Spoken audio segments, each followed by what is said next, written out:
Hi, everyone. It's another episode of The Savvy Psychologist. I'm your host, Dr. Ellen Hendrickson, and every week I'll help you meet life's challenges with evidence-based research, a sympathetic ear, and zero judgment. So an anonymous listener wrote in and asked how to help someone who is grieving. And our listener is worried she'll say the wrong thing, cause her friend more pain, and generally make things worse. But she's not alone. We often worry so much about comforting the right way that sometimes we end up saying nothing at all. So how do we stop feeling awkward and guilty? Well, this week, we'll cover 4 reasons someone else's grief makes us clam up and how to come out of our shells. So barrier number 1 is you don't know what to say. And feeling tongue-tied is the most common barrier. We don't know what to say because we feel powerless. We want to fix things or take the pain away, and there are no words in the world that can do that. So, a good go-to when you can't channel your inner Hallmark store is this recipe. It's simple, sincere, and conveys 3 messages. So here it is. 1, this is hard. 2, I care about you. And 3, I'm here for you. And there are a zillion variations on this theme. So, for example, you might say, what you're going through is awful, but I love you, so call me anytime, day or night. Or you could say, I'm so sorry about Dawn's passing. You are so important to our family, so how can we help you out?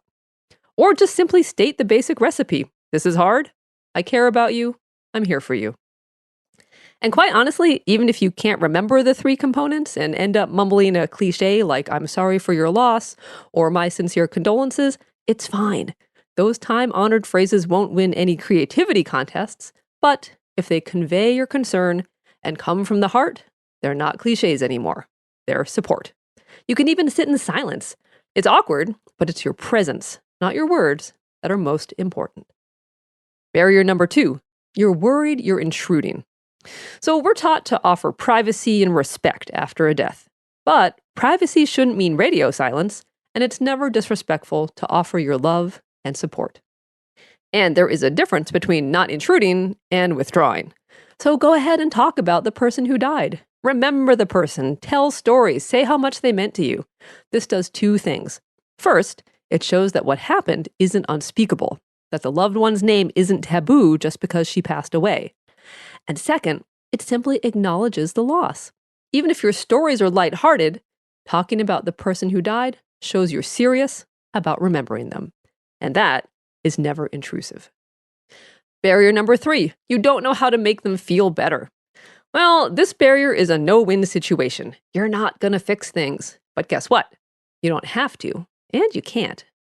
Because grief is like a bad meal. The only way through is to digest it. And processing grief takes time, up to a year or 2 for many people, though you never really get over a loss. Their loved one will be missed forever. And indeed, it would be worse if they weren't missed. And actually, many of the stock phrases we use to try to make people feel better, like he's in a better place, or things will be back to normal before you know it, or even everything's going to be all right, are lacking at best, insulting at worst. Who's to say the best place for the person who died wasn't alive and at home with her family? And no, things might never be normal or all right again. But the urge to make someone feel better is strong. We want to help. We want to contribute. So instead of offering advice, offer support, whether emotional support, or what's called instrumental support. That is, tangible offerings like making a casserole or driving their kids to school. Now, there are 2 thoughts on this. 1 is to extend an open-ended offer of help.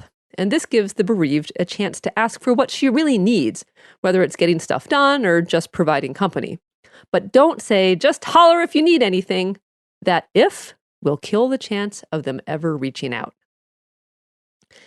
The other school of thought is to state what you would like to do for them. Mow the neglected lawn, organize a meal train, or take the kids to the zoo for an afternoon. And this takes the burden off of the bereaved to have to generate tasks and manage a support team on top of everything else. If you're worried the person will feel self-conscious, you can piggyback the task on something you would do anyway. For instance, I just made enough lasagna to feed an army. May I come by and give you some? Or, I pick up my kids from school every afternoon, and we'd love to give Jordan a ride too. Barrier number 4. You don't do well with this stuff. It hits too close to home, you're afraid of death yourself, or you're sure you'll break down and your loved one will awkwardly end up having to console you. Well, it's good to be honest with yourself. Too often we think of some other reason to avoid the grieving person when we're really just afraid we can't handle their pain. So ask yourself, what's the worst case scenario? Maybe you're worried you'll be overcome and sob uncontrollably, or you'll choke up and be unable to speak. Whatever your horror story, ask yourself, how bad would that really be? Your loved one might appreciate the honesty of your tears or the depth of your care. Grief ain't pretty, but it's not supposed to be. It would actually be weird if we breezed through it with a wink and a smile. A final note. What if you think you screwed up a past chance to support someone who lost a beloved? Well, for better or worse, you have another chance. Anniversaries of the death are often difficult, as are wedding anniversaries or birthdays. So test out a few words of solace next time one of those dates roll around. Your friend will likely be touched you remembered, because it's never too late to show you care. For more, you can check out How to Handle Grief and Loss from the archives, and I'll post it to the Savvy Psychologist Facebook page so you can check it out there.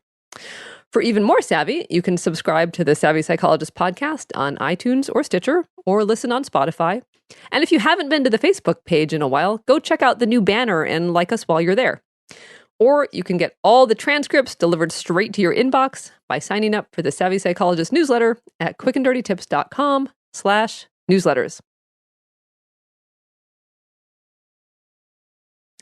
As always, thank you so much for listening. I'm Dr. Ellen Hendrickson, and transcripts for this and every other episode are always available on that URL I mentioned, quickanddirtytips.com/savvy-psychologist. And of course, the Savvy Psychologist is strictly for informational purposes and doesn't substitute for mental health care from a licensed professional.